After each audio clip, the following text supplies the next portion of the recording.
ఇంకేమన్నా మీకు జల్ జీవన్ మిషన్ దగ్గర నుంచి డబ్బులు కావాలా, సార్ ఇవన్నీ ప్రాపర్గా చేయండి. ఊరికే తూతూ మంత్రంగా గబగబా చేసి 90% ఏంటంటే మీరు ఊరికి ఏదో ఒకటి చేస్తారు, ఆ తర్వాత పని చేయవు, వాటర్ రాదు, మళ్ళా అంత గందరగోళం.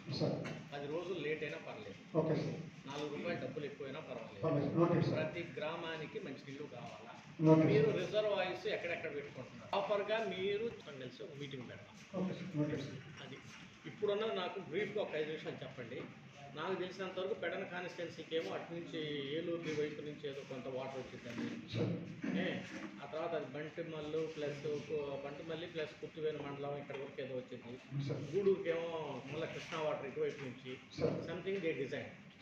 అది వర్క్ అవుతుందా లేదా, అది వర్క్ అయిద్దా ప్రాపర్గా లేదా, డిజైన్ ఇట్ ప్రాపర్గా.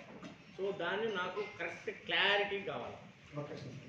మనం ఏంటంటే 365 డేస్ పోలవరం వాటర్ వాడుకొని వచ్చేటువంటి వాటర్ని, ఇంతకుముందు ఏదో మన కొండల మధ్యలో ఏదో చూసాం కొంత ప్లేసు గన్నవరం కాన్స్టిట్యున్సీ, అక్కడి నుంచి గ్రావిటీ మీద వెళ్ళిద్దని కొంతమంది చెప్పారు మీ ఆఫీసర్సే. సార్ ఉదయం అమరేశ్వరరావు గారు ఎస్సీ గారు రిటైర్డ్ ఎస్సీ గారితో మాట్లాడటం జరిగింది సార్.